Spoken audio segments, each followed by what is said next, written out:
Gyfeillion,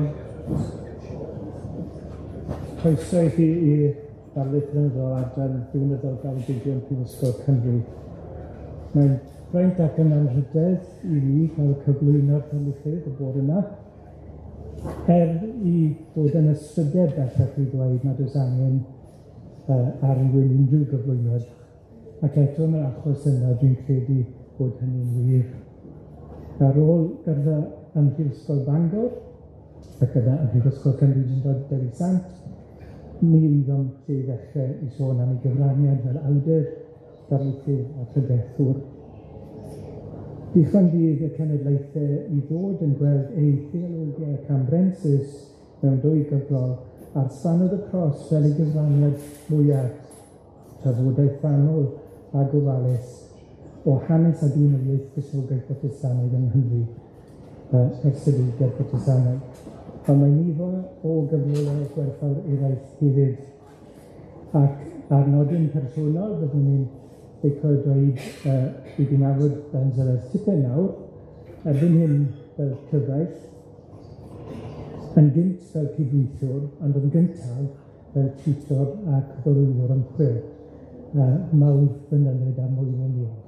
Felly mae'n fraint i ni heddiw glywed Densil yn darlithio ar Gras, gobaith a'r genedl, crefydd ac ysbrydolrwydd yn ngwaith Emrys a Iwan.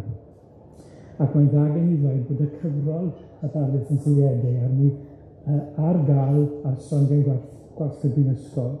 Pan eich chi croesawu i'r llwyo i'r Athro Densil.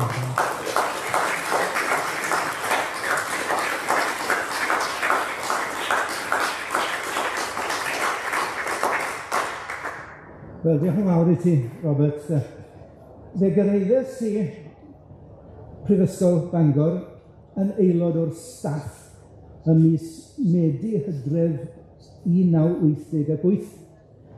A fe gyrhaeddodd y grŵp ifanc o Mansilton, Abertawe. Yr un man, o'n i wedi mentro o Abertawe i Fangor yn 1972. Nath Robert Pope fentro o Mansilton, Abertawe i Fangor yn 1988. Felly, fel mae'n dweud, fe ddechreuon ni yr un diwrnod a'n gilydd. A Robert, i ni yma o hyd, de. Diolch yn fawr iawn am y croeso, de. Ed, are you following? Good, na fe, diolch. Right, okay, iawn. Ys ni'n siŵr bod y dechnoleg yn gweithio. Gras, gobaith a'r genedl. Crefydd ac ysbrydolrwydd yng ngwaith Emrys a Iwan. Un o'r enwau hynny sydd wedi mynd yn ddieithr i'r genhedlaeth sydd yn codi yw Emrys ac Iwan. Nid yna oedd yn wir o gwbl i'r cenedlaethau cynt. Iddyn nhw, Saunders Lewis, R.T. Jenkins, Lewis Valentine ac eraill yn nau a 30au y ganrif o'r blaen. Y to y gododd ar ei hôl nhw, Gwynfor Evans, Myrddin Lloyd, Alun Llywelyn Williams, Tudur Jones, ac o ganol y ganrif ymlaen, ddehonglwyr iau fel Enid Morgan, Hywel Davey Edwards, David Glyn Jones ac eraill. Nid llenor coeth ac ysgrifwr miniog yn unig oedd Emrys, ond un o dadau cenedlaetholdeb modern, ac un o benseiri y cysyniad o'r Gymru Gristnogol, Ewropeaidd, waraidd a chryf. A dwi'n credu i bod hi'n hen bryd i ni ddod ag ef yn ôl i sylw Cymru y dwffwn hwn. Yr hyn dwi eisiau gwneud yn y ddarlith hon yw crybwyll rhai o'r themau sydd yn cael eu trafod yn y gyfrol yma, Gras, gobaith a gogoniant. Ac yn ôl y nodiadau sydd gen i, a fydd yn cael ei chyhoeddi yn fuan, ond erbyn hyn mae allan ar gyfer yr Eisteddfod, a dwi am ddiolch i swyddogydd yn was am i gwaith llwyr fel maen nhw'n wneud bob amser am hynny. Na fe. Ar hyn mae'r gyfrol yn ei wneud yn fwyaf arbennig yw yr hyn dwi eisiau gwneud yn y ddarlith yma ar sail y gyfrol yw tanlinellu yr argyhoeddiadau diwynyddol a fi'n symbyliad i Emrys ac sydd yn gyfraniad arhosol un tyd i'r meddwl Cristnogol Cymraeg. Eisiau dechrau gyda'r is-bennawd cynta, gyrfa Emrys. Mab i arfwr, John Jones a Maria i'w wraig, yn byw yn Abergele, yn gweithio yng Nghastell Gwrych oedd Robert Ambrose, a aned ar y 5 o'r hugien o fis Mawrth 1848. Yn ôl un chwedl a gredwyd yn gydwybodol gan y teulu, Ffrancus oedd ei hen nain, a ddaeth i Gymru ddiwedd y 19eg ganrif yn gymdeithas, yn ladies' companion, i un o wragedd bonheddig y Fro. Ac arhosodd a phriodi i mewn i deulu lleol ac ymdoddi i'r gymdeithas Gymreig. Wel, nid dyno oedd yn wir. Mae'n trefnu cael ffeithiau i sbwylio myth, yn dydi? Nid dyna oedd yn wir. Nid Ffrancus oedd hi. Saesnes oedd hi. Ond dyna oedd y dybiaeth beth bynnag. A mi oedd y teulu yn ddigon bodlon i arddel y dybiaeth honno. Nid dyna oedd yn wir i Emrys hoffi gredu hynny oherwydd Ewropead fyddai Emrys maes o law yn gas ganddo'r syniad o Brydeindod ac yn medru sefyll ar wahân i'w gyd Gymru mwyn gweld 'u gwendidau nhw yn ogystal â'u rhagoriaethau. A'i barnu nhw nid yn ôl safonau parchusrwydd llethol oes Victoria, ond yn oleuni ehangder diwylliant y Swistir a'r Almaen, yr Eidal a Ffrainc. Methodistiaid Calfinaidd ymroddgar oedd y teulu. Y tad yn flaenor yn eglwys Mynydd Seion ac yn Athro ysgol Sul, ac yno y trwythwyd Emrys a'i chwiorydd yn y ffydd. Am ryw hyd doedd ei ddim yn siŵr pa lwybr i'w ddilyn o ran gyrfa. Fe fu'n brentis, siopwr yn Lerpwl am flwyddyn, ond fe ddaeth yn ôl mwyn dilyn ei dad yn arddwr yn rhai o 2 bonedd y Fro. Yna, yn 20 oed, yn 1868, fe aeth i goleg y Bala. Nid i hyfforddi am y weinidogaeth fel y cyfryw, ond i ddysgu Lladin a Groeg, ac yn baratoi i fod yn athro ysgol. Fe fu yno am 4 blynedd gan ragori yn y clasuron ac ym mhwnc athrawiaeth Gristnogol. Iawydd mawr fodd bynnag oedd mynd tramor i ymgyfarwyddo ag ieithoedd y cyfandir. Fe gafodd le fel athro Saesneg mewn ysgol yn Nhref Lwtri, y tu allan i Lausanne yn y Swistir. What I saw of you when you were at Bala has left a very favourable impression on my mind, meddai Lewis Edwards yn Saesneg, i Bryfathro, wrth iddo fe ym mis Hydref 1873 ddymuno yn dda iddo fe yn ei yrfa newydd.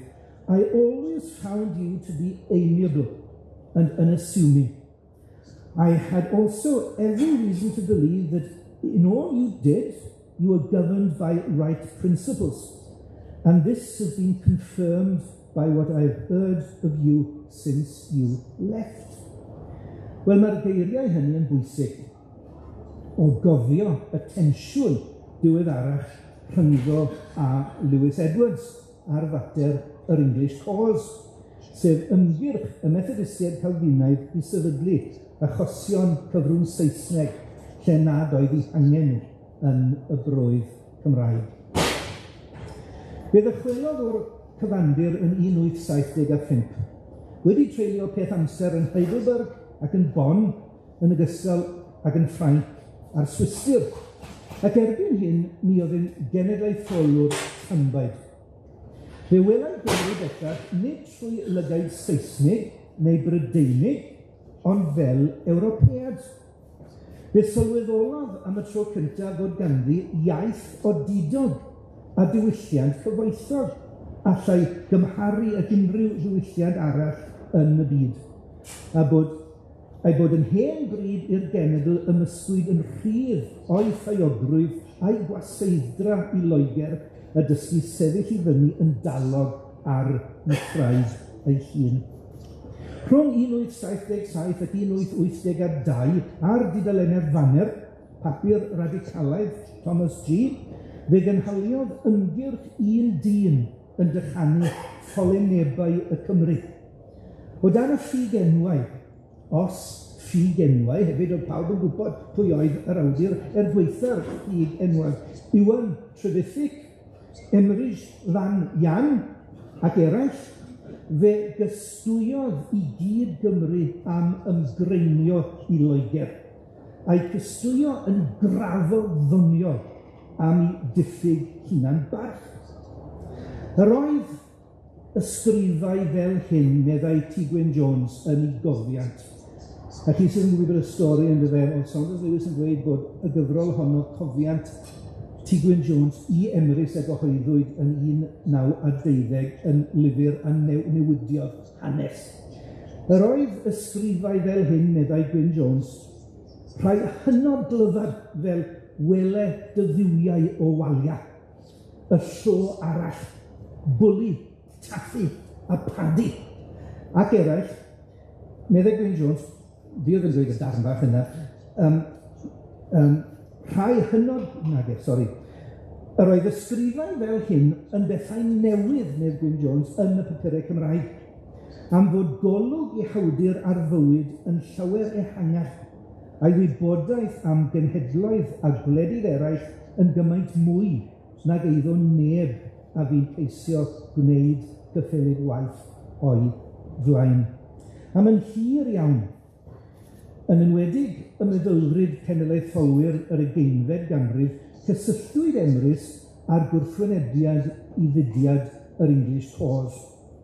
Mae'n wir, mae dyna wedi iddo fe ddychwelyd o'r cyfandir oedd ei bet noir, a mae yr un mor wir mae targed bennaf i watwareg oedd i hen brif Athro, y Dr. Lewis Edwards, y dyn oedd wedi bod yn ei ganmo fe yn fawr mewn Saesneg crand. Ni ddylid rhyfeddu gormod, meddai Emrys, yn un o'r ysgrifau hyn, fod dyn mor ddoeth a'r Dr. Edwards wedi siarad mor anoeth. Panelodd dyn mawr i gors, mae'n naturiol iddo suddo yn is na'r gyffredin, am i fod yn drymach. Wel, os dweud ti yn dyfechu, meddyliwch bod e wedi dweud yn gyrlligrwydd dyn ifanc, well done, Emrys, yn dyfe. Yn groes i'r dybiaeth gyffredin, nid dyna a barodd i'r gymanfa gyffredinol a gyfarfu yn Llanidloes yn 1881, mi fydde Gwyn Jones am i chi gredu hynny, ond nid dyna oedd y gwir, bod y gymanfa gyffredinol wedi i wrthod yn weinidog, ond i syniadau anarferol, nid anuniongred, ond anarferol am le gweddi yn yr addoliad gyhoeddus. Geiriau dynion ffeiledig ydyw gweddiau ar y gorau, ond y mae gair Duw yn ddi-feth. Fe fi'n pregethu yn rheolaidd o dan y cyfarfod misol ers 1868, pan oedd yn 20 oed. Tra yn Lwtri, fi'n addoli yn gyson yn yr Eglwys Reformé, Eglwys Ddiwygiedig y Swistir, ac wedi dod yn ôl bu'n ddiwyd gyda gwaith ieuenctid yn ei henediriaeth yn Nyffryn Clwyd. A mae gen i fi lawer o barch i Mr. Ambrose Jones, meddai un o'r blaenoriaid lleol. Mae ei gymeriad yn ddilychwyn. Mae yn ŵr ieuanc sydd yn meddu llawer o nerth meddyliol, ac y mae yn ddefnyddiol iawn gyda'r ieuenctid gartref. Ond rhaid addedd bod rhyw anhyblygrwydd anhapus yn perthyn iddo. Perthyn i'r awkward squad oedd Emrys gweitha y wedd ddymunol ar ei bersonoliaeth. Fel yr esboniol Saunders Lewis, ar sail papurau o eiddo I daid y Dr Owen Thomas, cyfaill pennaf Lewis Edwards, stwbwrndra a barodd y gwrthodiad. Penderfyniad a noeth Emrys I geisio I amddiffyn I hun. I ni gyd eisiau amddiffyn yn hunain pan ni'n teimlo bod ni'n cael cam, ond weithiau mae'n well pwyllo, a gadael i'r llwch ddod I lawr. Mi oedd hi'n siwtio cenedlaetholwyr yr 19th ganrif I bortreadu Emrys fel arwr a Lewis Edwards fel dihiryn. Ac fel y dwedodd Bobby Jones unwaith, petai Owen Thomas a'i gyfeillion wedi codi ar ochr iawn y gwely y bore hwnnw, mi fyddai Emrys wedi cael I ordeinio 2 flynedd yn hynt. Byd efo am hynny, bydd rhaid aros tan gymanfa gyffredinol yr Wyddgrug yn 1883 cyn derbyn Emrys yn weinidog sefydlog gyda'r hen gorff. Yn ôl trefn y Methodistiaid Calfinaidd ar y pryd, ordeinio i'r henaduriaeth a'r cyfundeb a wnaed, ac nid I fod yn ddigael sefydlog ar un eglwys yn unig. Mi oedd y fugeiliaeth ymhlith yr hen gorff yn beth newydd ar hynny o bryd, a doedd Emrys ddim yn rhyw gysurus iawn gyda'r syniad o'r fugeiliaeth swyddogol mewn un eglwys neilltuol. Y gyntaf yn byw yn Inbych, ennill I damaid fel awdur a newyddiadurwr a wnau Emrys, yn olygydd copi i'r faner ac yn gweithio o swyddfa Thomas G. Ond yn 1887, y cyntaf yn 39 mlwydd oed, fe'i gwahoddwyd I ofalu am eglwys Ruthun. A phan I gyfarwyddyd ef, fe adeiladwyd capel newydd y Tabernacl. Ac os ydych chi wedi gweld y Tabernacl yn Rhuthun, dyw e ddim yn edrych, ddim yn debyg I gapel yn neilltuol Cymreig. Mi oedd e'r batrwm capeli diwygiedig y Swistir. Fe ydych chi'n mynd i'r Swistir, byddwch chi'n gweld y Tabernacl Rhuthun fyna yn y Swistir, a'r batrwm yr eglwysi hynny adeiladwyd capel y Tabernacl. Fe symudodd I fod yn weinidog yn Crefnant yn 1895 ac yna i'r Rhewl yn 1910. Ac yno y byddai yn marw yn yr Rhewl yn y Ffrindrwyd yn 58 oed yn 1916. Ac I gyfnod I weinidogaeth sefydlog perthynau yr homiliau. A dwi eisiau siarad am yr homiliau yn fwyaf arbennig y bore yma. Meddai Saunders Lewis yn ei Introduction to Modern Welsh Literature 1926, ar ôl disgrifio cyfraniad Emrys i'r dadeni cenedlaethol, he will live as a Dwi ddim yn od I glywed Lewis Edwards yn Saesneg, mae'n od I glywed Saunders yn Saesneg, yn dydi? Ond mae'n wych o beth y llyfryn hwnnw, Introduction to Modern Welsh Literature. He will live as a forerunner of the Renaissance, as a literary critic of fine and Catholic sympathies, as the author of 2 volumes of sermons comparable in matter and in style to those of Newman, and as the first Welsh European since the 16th century. John Henry Newman, vicar Eglwys Fair Rhydychen, oedd tad dydeni Catholig Eglwys Loegr yn 30au y 14th ganrif ar 15.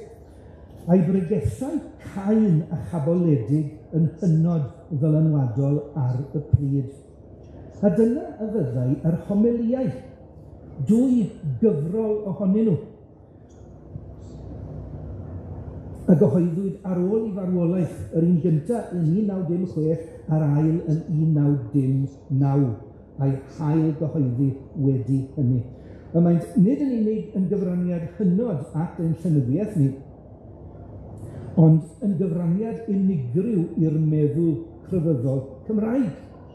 Ac ar y rheini y byddaf fi yn cynoli o hyn hyd ddiwedd y ddarlith hon. Wel, I ni wedi sôn am ei yrfa. Yr ail is-bennawd ydy hyn, cenedlaetholdeb Emrys. Dwy homily ar y mwyaf allan o 100 a mwy sydd ar thema'r genedl. Mae yna anghydbwysedd yna rhywle, ond oes, oedd y ganrif diwetha yn ei nabod fel cenedlaethol, wrth gwrs, ond mi oedd yna fwy i'w ddweud am Emrys na hynny. Dwy homily ar y mwyaf allan o tua 100 sydd ar thema'r genedl. Ond am i'r ddwy yma gael ei dyfynnu yn aml gan ei ddisgyblion cenedlaetholgar yn y ganrif o'r blaen, fe ddechreuwn ni y bore yma gyda nhw. O ddarllen i lythyrau ynghylch hawliau'r iaith yn y faner yn y 70au, prin y byddai neb yn credu bod yna safbwynt penodol grefyddol wrth i gwraidd. A mae'n dir debyg nad oedd. Ond, erbyn ymddangosiad yr homiliau, mae'n amlwg fod Emrys wedi meddwl yn ddwys iawn am y seiliau beiblaidd i fywyd y genedl. Ef oedd y Cymro cyntaf i wneud hynny yn y 4eg ganrif ar 15, ac fe erys ei ddehongliad yn sylfaenol ar gyfer unrhyw athrawiaeth Gristnogol gyfoes ar fater Cymru a'r Gymraeg. Yn y ddwy homily, y ddisg newydd ar hen yn y gyfrol gyntaf, ac yna pwy yw fy nghymydog yn yr ail, ymynegir seiliau Cristnogol cenedlaetholdeb Emrys yn fwyaf eglur. O'r Testament Newydd y daw testun y ddwy homily, y naill o bregeth Paul yn Athen yn yr ail bennod o 15 yn llyfr yr Actau, a'r llall o ddameg Iesu am y Samariad Tregarog yn y 10fed bennod yn Efengyl Luc. Ond mae'r syniadaeth ddiwinyddol sydd ynddyn nhw yn syliedig yn bennaf ar hanes y creu yn llyfr Genesis. Yn ôl llyfr Genesis, mae'r amrywiaeth sydd yn perthyn i'r greadigaeth yn rhan o fwriad y Duw Dionys. Ac nid yw'r cwymp wedi medru ei dileu. Amrywiaeth, ac nid un ffurfiaeth yw bwriad Duw ar gyfer ei fyd. Ac y mae unrhyw ymgais i danseilio'r drefn hon yn deillio o anifugdod. Pechod, meddai. Pechod yn rhith gwareiddiad sydd yn dwyn un ffurfiaeth i'r byd. Y mae Gras yn peri amrywiaeth. Fe greodd y cwymp densiwn rhwng y bwriad gwreiddiol a'r ewyllys ddynol wrthnysig. Ac oherwydd hynny, y perygl yw i genhedloedd fforffedu ei dyfodol a chael ei dileu. Yr alwad felly yw i ddyn ymostwng i'r drefn ddwyfol, gydweithio â hi a thrwy hynny lwyddo. Cofier, meddai, mae'r Duw a wnaeth ddynion, a dwi'n siŵr newch chi faddau i Emrys am ddefnyddio iaith i gyfnod ei hun yn y fan yna. Mae'n golygu dynol ryw, ond newn ni gadw at i eiriau ef. Cofier, mae'r Duw a wnaeth ddynion a ordeiniodd genhedloedd hefyd, ac y mae difodi cenedl y trychineb nesaf i ddyfodi dynol ryw. Nid peth statig mor rhagluniaeth ddwyfol, ond peth dynamic sydd yn galw yn barhaus am gyd ymdrech dyn. Ac yn sgiw hyn, gan mae amcan i fodolaeth oedd dod o hyd i ddiw ar hyd llwybr i genedligrwydd y byddai hyn yn digwydd. I ba beth y dosbarthodd Duw ddynion yn genhedloedd gyfynod, ac ordeiniodd efe wlad i bob cenedl, ac amser penodedig i ymddatblygu ynddi. A'r ateb, gan adleisio geiriau yr Apostol Paul yn ei bregeth fawr yn Athel, oedd fel y ceisiant ar ardwydd. Os ydych chi eisiau dod o hyd i Dduw, ydych chi'n dod o hyd iddo fe trwy gyfrwng eich iaith eich hunain a cenedligrwydd chi eich hunain. Ond mwyn dod o hyd i ddiw, fel y ceisiant a'r arglwydd. Bod i genedl i hawliau, yn ôl y drefn fwyddol, nid hawliau absolute mohonyn nhw. Dyw yn unig sydd yn absolute. Ac ni ddylid fyth droi y genedl yn eilyn. O ran y genedl Gymreig, dyletswydd y Cymru yw gwneud popeth a allent i warchod ei hunaniaeth. Nid am ei bod yn well na chenhedloedd eraill, ond am ei bod yn ffynhonnell bendith ac yn gyd-destun gwareiddio y bobl. Gymru ieuanc, meddai, mewn un paragraff enwog iawn. Wrth ymgydnabod a gwleidyddiaeth y newyddiadur, nac esgeliswch astudio gwleidyddiaeth gyfiawnach y Testament Newydd. Cofiwch ymlaenaf eich bod yn ddynion, o'r un gwaed a'r Saeson, a'r bwriaid, a'r cyffuriaid, a'r Siaradwr, sef yr union bobl yr oedd yr ymerodraeth Brydeinig yn ceisio i difa ar y pryd. Cofiwch ymlaenaf eich bod yn ddynion o'r un gwaed a'r Saeson, a'r bwriaid, a'r cyffuriaid, a'r Siaradwr. Am hynny byddwch barod i roddi iddyn nhw bob braint y fynech i chael i chwi eich hun. Cofiwch yn ail eich bod yn genedl trwy ordeiniad Duw.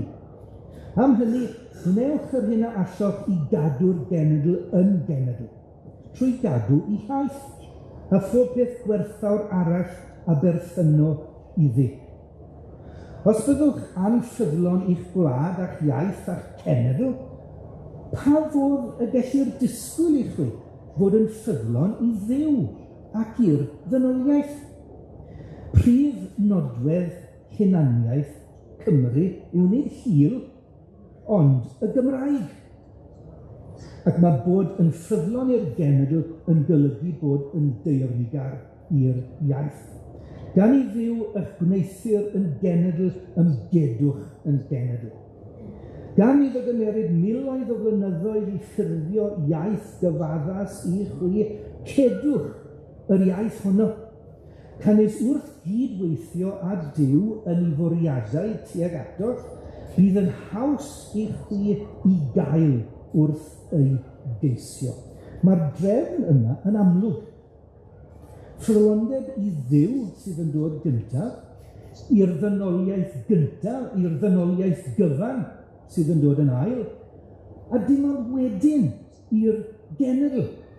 Ac yn ôl y drefn hon, gwedd ar gariad at Dduw ac at gydfyn yw'r ymlyniad cenedlaethol. Ordeiniwyd i ddyn garu i deulu a charu i genedl, mwyn iddo ddysgu caru dyn fel dyn. Does dim lle fan hyn i dra ddyrchafu'r genedl ar draul yr ymlyniad mwy sylfaenol at y ddynolrwydd gyfan. Nawr, o'n i'n dweud chi ar y dechrau, dwi'n credu bod hyn yn berthnasol, yn dydi? A mae'n sicr yn berthnasol. Dyna beth sydd gen ni yn y sgript, right? Pan fod cefnogwyr Trump ac efengylwyr adain dde yr America gyfoes wedi dod i gyfrif eu hunan yn Christian nationalists, sylwch nad oes na ddim traha neu fachder hunanol neu hiliaeth yn y syniadaeth hon. A beth sydd wedi digwydd yn ystod yr wythnos diwethaf? Dwi wedi gweld banner Sant Siôr yn amlach yn ystod yr wythnos sydd wedi mynd heibio na dwi wedi gweld ers tro byd. I ni'n byw mewn byd peryglus. I ni'n byw mewn byd peryglus. A mae'r geiriau hyn yn berthnasol i ni yn y dyddiau hyn. I'r genedl fodoli trwy ordeiniad dwyfol, nid yw'r etholedigaeth honno yn absolute. Mi fyddai pob cenedl rhyw bryd yn dod i ben. Ond i ddywedodd Paul, gymaint â hynny yn ei bregaeth yn Athen, ac fe a wnaeth o un gwaed bob cenedl o ddynion i breswylio ar holl wyneb y ddeiar ac a benodd yr amseroedd rhag osodedig a cherfynnau ei preswylfod hwynt. I ni'n licio dweud Cymru am byth, ond dyn ni. Ond mae'n dweud, dim o reidrwydd, mae pob cenedl yn mynd i ddod i ben rhyw bryd, mae'n debyg, ond does neb yn gwybod pryd. A nid yn busnes ni yw dyfarnu ynghylch hynny.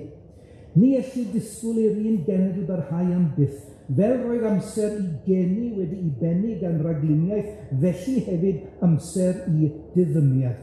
Ond yn ôl Emrys, nid oedd dim byd anorfod ynghylch yr amseru hwnnw. Mi fydd yr Gymraeg yn parhau gyhyd ac y byddai'r Cymru yn dal i siarad a'i harddel. A chan bod yr iaith a'r diwylliant oedd ynghlwm a hi yn rhoddion mor werthfawr, dyletswydd Gristnogol oedd i'w hymgyleddu a'i gwarchod galwad i weithredu yn egnïol. Oedd ganddo fe, yn ytrach na hyd yn ffurfio yn oddefol ar dybiaeth ddioglyd, oedd mor ffasiynol yn oes Victoria fod tranc y Gymraeg yn anorfod. Byddai chi'n darllen Samuel Roberts Llanbryn Mawr, mae'r iaith yn mynd i ddod i ben. Pam ych chi'n poeni amdani hi? Pam ych chi'n poeni amdani fi? Mae etholedigaeth wedi dod. Mi fydde hynny wedi hala Emrys yn wallgo. Nid ti sydd bod i ddweud pryd, dy fusnes ni ydi ymladd. Fe sy'n mynd i ddweud pryd, nid ti yn neb ohonyn ni, yn busnes ni yw ymegnio a gweithredu. Nid mater o dyngedfennaeth ddall, blind fatalism oedd y thrawiaeth ragluniaeth, ond galwad i gydweithio â Duw mwyn gwireddu i ddibenion Dionys. A mi oedd yna rhywbeth iachus o gadarnhaol yn y syniadaeth hon, mor wahanol i'r farn beatistaidd mae ofer oedd ymdrechu i gadw'r iaith am fod i Ffranc wedi i rhagarweithu eisoes. Wel dyna genedlaetholdeb Emrys. Beth am y trydydd is-bennawd sydd gen i fan hyn? Emrys a sylwedd y ffydd. Pan gafodd Emrys i ordeinio yn 1883, fe wnaeth hynny yn unol o gofynion cyffes ffydd y Methodistiaid Calfinaidd a luniwyd yn 1823. Fel pob darpar weinidog Methodist, fe gafodd ei holi yn drylwyr ynghylch ei brofiad crefyddol a'i gred, ac fe fodlonodd ei holwyr. A pwy oedd yn ei holi, ond Dr Lewis Edwards a Dr Owen Thomas Lerpwl. Lecen ni ddim wedi cael yn holi gan Lewis Edwards ac Owen Thomas Lerpwl, ond fe lwyddodd with flying colours. Fe fodlonodd ei holwyr yn llwyr. Fel hyn mae T. Gwyn Jones yn adrodd y peth yn y cofiad. Fe atebodd Emrys i fod, a mae'n dyfynnu, yn credu fod y Beibl yn llyfr ysbrydoledig. Fod Crist yn dduw ac yn ddyn a chyfryngwr, a bod i Aberffedd yn iawn. Hynny yw athrawiaeth yr iawn, y ffewdd y cymorth, hilasterion.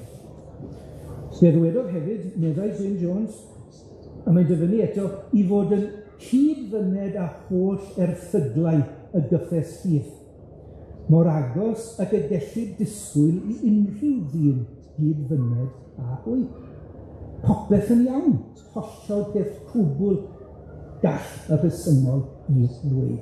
Serch hynny, erbyn 1883, mi oedd y meddwl diwynyddol Cymreig a Chymraeg wedi newid yn ddurfol. O tua chanol y ganrif, fe symudodd y pwyslais oddi wrth y gwahanol fersiynau o galfiniaeth, uchel galfiniaeth, isel galfiniaeth, calfiniaeth gymhedrol, a'r dadleuon cecrys, ac yn aml iawn, 80% o'r amser, di-fydd ynghylch yr iawn.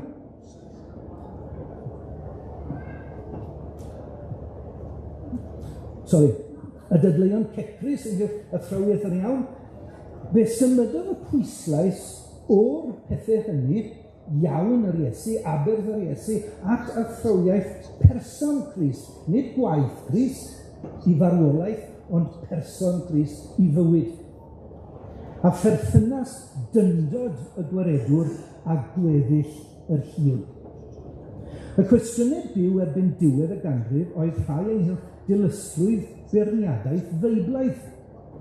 Sut ore i gysoni y syniadau newydd ynglŷn ag oedran mawr y ddaear, a chwestiwn esblygiad, darlun Genesis o Dduw yn creu'r byd mewn 7 diwrnod, ac Adda ac Efa a'r sarth yn ardd Eden? Wel, nid ffundamentalydd o fath yn y byd oedd Emrys. A doedd dim byd adweithiol yn ei syniadaeth o gwbl. Ond mi oedd yn sylweddoli mae rhaid ymateb i ble mae pobl heddiw, a nid ble oedden nhw hanner canrif yn ôl. A mae'n broblem i fi, yn dyfech yma. Dwi wedi cael penblwydd arbennig y flwyddyn hon. Diad ni, yn dyfech yma. John Tidnon, mae John Tidnon hyn o fi hyd yn oed yn dyfech yma. A mae John wedi gweld mwy na dwi wedi gweld. A wy'n teimlo ar ben hyn, wedi gweld newidiadau mawr mewn oes dyn yn dyfech yma. Oedd un peth yn wir gyda fe, ac oedd yn sylweddoli, fedrwch chi ddim a dadleuon hanner canrif yn ôl yn nawr, achos mae byd wedi newid. Beth ydych chi fod i wneud? Dych chi fod i cael eich llyncu gan y syniadaeth newid, neu dych chi fod i addasu y rheini a sylwedd rhagwyddol, clasurol y ffydd. Dyna beth ydych chi. Mae'n anodd gwneud. Ond dwi'n credu bod wedi llwyddo yn wneud. Dwi'n credu bod wedi llwyddo i wneud. Cymhathu'r syniadaeth newydd ac union grededd a wnaeth yn ytrach nag ymwrthod â nhw yn ddifeddwl. Ond trwy'r cwbl fe gadwodd yn ffyddlon at brif fannau y Gristnogaeth glasurol, fel ei harfelwyd gan yr eglwys ar hyd y canrifoedd. Yn un peth, mi oedd Emrys yn dryndodwr, yn credu yn yr un Duw sydd yn dad ac yn fab ac yn ysbryd glân. Yn ôl y traddodiad Calfinaidd, sancteiddrwydd Duw a'i sofraniaeth rasol oedd sylfaen natur y duwdod. Ac mae athrawiaeth yr homiliau yn adlewyrchu hyn yn gyson. Mi oedd y cysyniad uchel Galfinaidd ynghylch etholedigaeth absolute wedi ei hymodi ers tro byd, yn arbennig trwy waith Lewis Edwards ar dudalennau y treithodydd. A mae'r treithodydd dal i fynd gyda llaw. Dwi'n cael dweud hynny, dwi'n cael dweud hynny, y gyfres chwyldroadol yna, a ddechreuwyd yn 1845 cysondeb y ffydd. Cysondeb y ffydd. A beth oedd Lewis Edwards yn dweud? Rwyndwch, i ni fod i gredu yn safraniaeth Duw, i ni fod i wneud hynny, Duw sydd yn sofran, ond eto i gyd, i ni gorfod credu bod gan ddyn le i ymateb o'i wirfodd i hynny. Chi gorfod cadw hwnnw hefyd, nid un heb a llall, nid dilyn o Wesleyaidd, full stop, ac nid dilyn y Calfiniaid, full stop, ond cyfuno'r ddau ar sail yr ysgrythiwr. Pam na chi'n gweld hyn yn dyfe? Oedd e'n dweud, felly, mi oedd hyn, mi oedd wryd hon wedi hennill. Yn wedi pan gyhoeddodd Lewis Edwards i glasu'r athrawiaeth yr iawn yn 1860. Gyda'r rhyddid ymateb dyn yn cydgorddio yn berffaith a sofraniaeth rasol Duw. Dyma beth mae Emrys yn ei ddweud. Efallai y dywyd rhywun fod arfaeth ac etholedigaeth yn bod. Wel, y maint yn bod, yn ddiamai. Hynny, rhannau ydynt o drefn Duw i gadw pechaduriaid. Fe ddatguddiodd Duw i ni y dyfnion bethau hyn fel y gwybyddem fod ein llachawdwriaeth o'r dechrau i'r diwedd yn gwbl o ras. Ac onid yw pob dyn a chibwyd yn barod iawn i gydnabod mai yn chad y cafodd ei achub. Nid mater o naill llai neu oedd sofraniaeth Duw a'r rhyddid ewyllus dyn, ond bod y ddau wirionedd mewn ffordd ddirgel iawn yn cydgordio a'i gilydd. A mae llawer peth sydd yn ymwahanu yn ei frigau yn ymgyfarfod yn ei foncyff, meddai. Peth hawdd iawn yw gwneithu'r cyfundrefn gron a chyson yr olwg trwy adael allan wirioneddau anghyfleus. Y gamp yw gwneithu'r cyfundrefn ddiwinyddol a gynhwysau bob gwirionedd. Wel, wrth gwrs. Ond oedd rhaid iddo fe ddweud hynny, yndoedd? Oni bai bod bobl yn gweld hynny, bydde dim rhaid iddo fe ddweud e, ond mae rhaid iddo fe i ddweud e. Mi oedd yr un peth yn wir am natur ddi-gyfnewid Duw, a'r ffaith i fod hefyd yn newid i fwriad yn ôl y Beibl, mewn ymateb i weddiau i bobl. Ni allaf fi egluro, ac ni all neb egluro. Pa fodd y dichon i edifeirwch a gweddi dyn ddylanwadu ar y Duw di-gyfnewid? Neu pa fodd y gall y cyfrwng Dduw newid i ffyrdd tuag at ddynion heb newid i feddwl hefyd?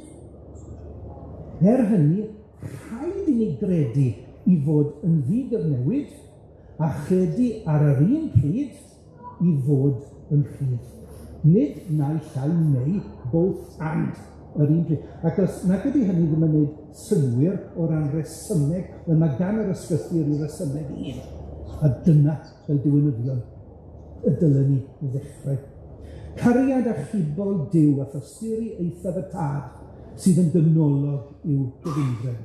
Fel y dywedodd y beirniad llenyddol Alun Llywelyn Williams mewn pennod dreiddgar iawn unwaith, yn sicr, un o'r unweddau mawr Emrys fel llenor ac fel dyn, ar wahân i dreiddgarwch ac unplygrwng i feddwl ac ehander i brofiad yw i gariad mawr at ei gydfyn.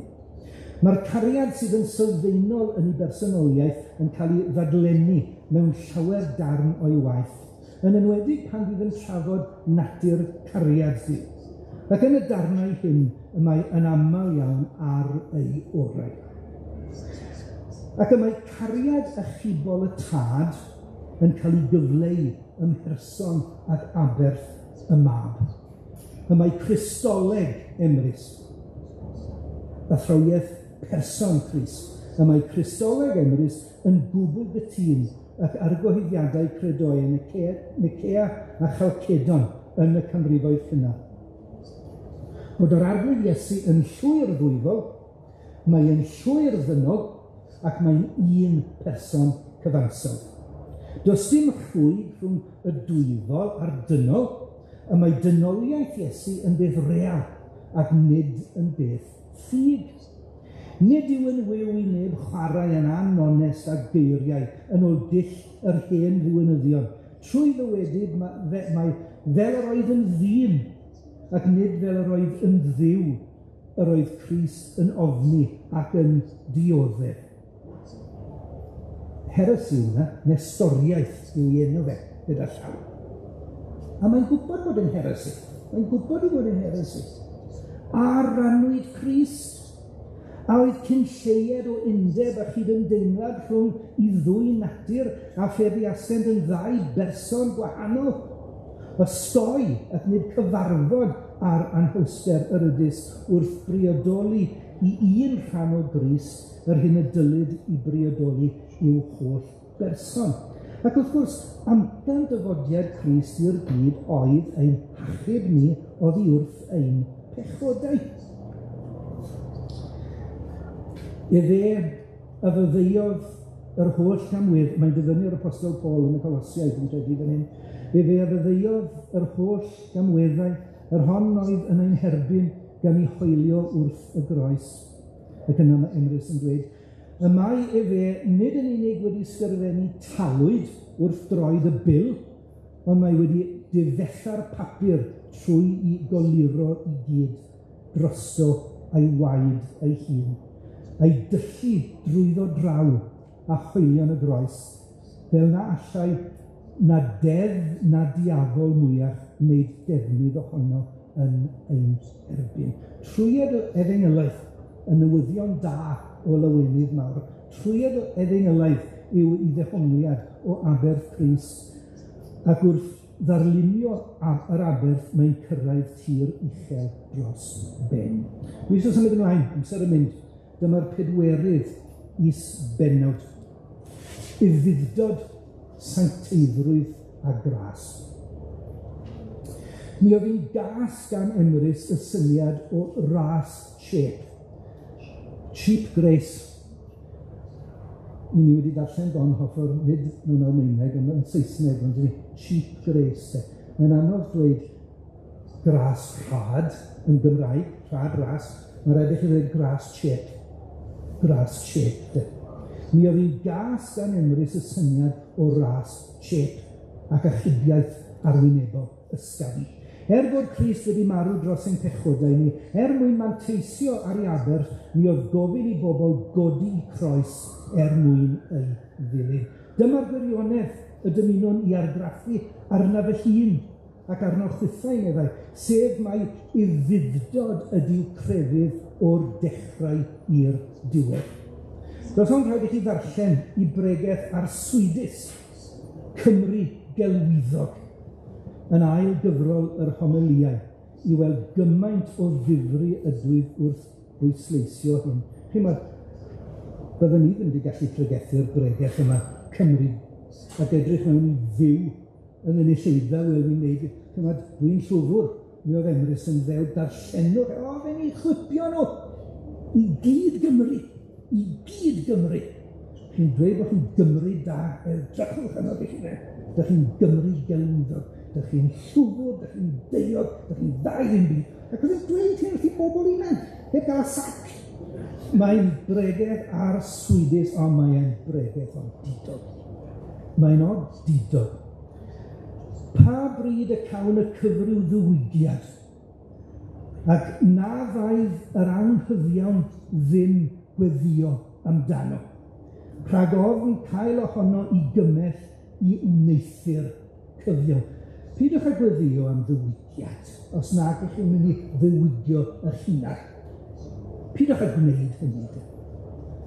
Rhag ofn cael ohono I gymell I wneithir cyfiawnder, ac na ddichon i'r oferwyr orfoleddu ynddo heb fwrw I oferedd o ddiwrthod. A mae ofn a chawn ddim diwygiad gwirioneddol a dyn yr adlas sydd ar y byd, gyhyd ac y bod cymaint o driad a chyn lleed o halen yn ein pregethau. Tybed beth bydd y bobl noddfa Siambed yn dweud am hynny, ynddo fe? Dyma pan dwi'n pregethu fy nhw o sil I sil, cyn lleed o halen, cymaint o driad a chyn lleed o halen yn ein pregethau. Yn ystod cyfnod Emrys, mi oedd y capeli'n llawn. Ni wedi dod i'r cymoedd, beth sydd ar ôl o'r capeli. Nid yn unig maen nhw'n wag, maen nhw'n dadfeilio. Yn ei gyfnod fel ym Mhontypridd, fel ym Mhontypridd, oedd y capeli yma'n cael ei adeiladu, ac oedd nhw'n llawn. Cyn bod diwygiad 1904, mi oedd y capeli'n llawn cyn hynny. Mi oedd crefydd efengylaidd oedd y norm, a mi oedd pawb parchus yn proffesu I bod yn Gristnogion o ran eu profiad. Ond I Emrys, fel yw gyfoeswr Daniel Owen yn nofelydd, a mae rhaid I chi ddarllen Enoch Hughes, ochr yn ochr ar homilia. Mae rhaid I chi wneud union yr un peth, achos mae Daniel Owen ac Emrys yn mynd ar ôl yr union yr un peth, sef yw rhagrydd. Rhagrydd ymlith pobl sydd yn proffesu bod yn ddiwiog. Yr ydym erys 100 mlynedd a mwy wedi ymgyfyngu yn ormodol i'r hyn yr ydys yn ei alw yn bregethu efengylaidd, yn lle pregethu'r gael. Holl gyngor Duw, yn ddylid swyddau, yn rhybyddion, yn fygythion ac yn athrowieithau. Fe gawsom do ar ôl to o bregethwyr campus, ni'n dysgu I fod yn grefyddol, ac yn phariseaidd yn y fargen. Ond pa bryd y cyfyd to arall o bregethwyr ni'n dysgu I fod yn foesol? Bai mawr y dosbarth efengylaidd, mae'n dweud hyn mewn man arall, a mae'n dweud fwy nag unwaith ni y Cristnogion efengylaidd, ni, nid nhw, ni. Ond mae'n dweud fan hyn, bai nawr y dosbarth efengylaidd yw gwneithio'r dechrau crefydd yn ddiwedd grefydd. A mae yn fwy ganddyn llwy gael ei hargyhoeddi na'i hyfforddi a'i perffeithio. Ymroi y maint gyda gedifeirwch a ffydd yn lle myned rhagddynt at berffeithrwydd, sef at gariad. Yr hyn yw rhwymin perffeithrwydd. Myned hwy weled diwygiad pob 7 mlynedd, a chael ei hachub bob dydd am fod yn hyfryd ganddynt gael rhywbeth i'w cyffroi. Ond mi oedd gwir Gristnogaeth yn fwy na mater o gynnwrf teimladol na phrofiad llesmeiriol, heb godi croes ac y fudod costus, heb yr alwad i ymsancteiddio mi oedd y broffes grefyddol yn wag. Yn lle byw i Grist, y mae y proffeswyr hyn yn ei briodi drachefn, a thrachefn, a hynny mwyn o ledd briodas, a'r miri priodasol. A chan i bod o hyd yn ei gwisg briodas, y mae'n yn rhyw eisiau i gynnau tân, i sgibo'r aelwyd, i ddarparu swper a'i dwylo ei hunain, ac i fyned i agored y drws pan fo i priod Iesu yn curo wrtho. Y mae'n fel colomenod, yn lan i pli, ond yn aflan i ti. A mae'r gwirebau yma, mae nhw ar bob tudalen ganddo fe, y gwirebau yma, o'i neithuriad ef ei hun. A mae'r pregethu efengylaidd fel yr ydys yn ei alw, meddai eto yn y bregeth ar y Gymru gelwyddog, yn goglais, yn rhyfedd y bobl y mae goglais arnynt. Ond nid yw yn ei symbylu i adael i pechodau ac i neithir ei dyletswyddau. Gwneud ein dyletswyddau, dyna thema gynolog yr homiliaid. A dyna sydd yn ei gwneud nhw mor berthnasol i'r bywyd Cristnogol ym mhob cyfnod. Dwi yn dirwyn i ben yn y fan hyn. Tro ar ôl tro mae'n galw ar ryw wrandawyr i harddu ei proffes gyda gweithredoedd da. Nid mwyn ennill iachawdwriaeth, ond mwyn dangos fod yr iachawdwriaeth yn beth real o ran ei profiad ei hunain. Dyw, meddai, Dyw sydd yn cyfiawnhau, efe yn unig a ddechon symud ymaith aiogrwydd pechod, ond rhaid i minnau gydweithio â Dyw i symud ymaith lywodraeth a llygredd pechod. Am hynny y mae Dyw yn fynnych yn gorchymyn i ni ymlanhau ac ymsancteiddio, ond nid yw byth yn gorchymyn i ni ymgyfiawnhau. Ac yna, yn credu bod y darn bach yma yn wych iawn. Mae gwneithir pechadur yn gyfiawn yr un peth a'i neithir yn lan, ac ni ellir i lanhau heb ei olchi. Neu olchi bob amser heb ei rwbio a'i sgrwbio, a hynny yn erbyn y graen. Wel, gyfeillion, i am ddiolch i chi am ddod. Mae yna fwy eto i'w ddweud am Emrys. Dwi heb gyffwrdd i athrawiaeth am yr eglwys. Dwi heb dweud dim am ei farn am y sacramentau, am fedydd a swper yr arglwydd. Dwi ddim wedi crybwyll i fedrusrwydd mawr wrth drin disgyblaeth eglwysig. Dydw i ddim wedi trafod i escatoleg. Mae chi ad mawr yn dyfe? Y 4 peth diwetha, angau barn nefoedd ac uffed, mae e'n wych arnyn. Mae e'n gwbl wych. Mae gen i benod gyfan. Felly, prynwch y benod, dim ond yn y benod, prynwch y gyfrol, dim ond na, mae e'n wych, ond dwi ddim wedi cael amser i wneud cyfiawndeg a fe. Dyma'r gogoniant yn heitl y gyfrol. Ymhlith 7 pennod y gyfrol fe sonir am awdurdod y Beibl, natur y ysbrydoliaeth, y cyd-destun diwynyddol cyfoes, priodoleddau'r diwdod, person Crist, gwaith Crist, cenedlaetholdeb, diwinyddiaeth diwylliant. Os prynwch y gyfrol a'i darllen, gobeithio y dewch i gytuno â mi fod na wefr yng ngwaith Emrys o hyd, a bod ganddo fe lawer i'w ddweud wrthyn, ie, yn y Gymru liwralaeth a secular hon. Diolch yn fawr am wrando a prynwch copi o'r gyfrol.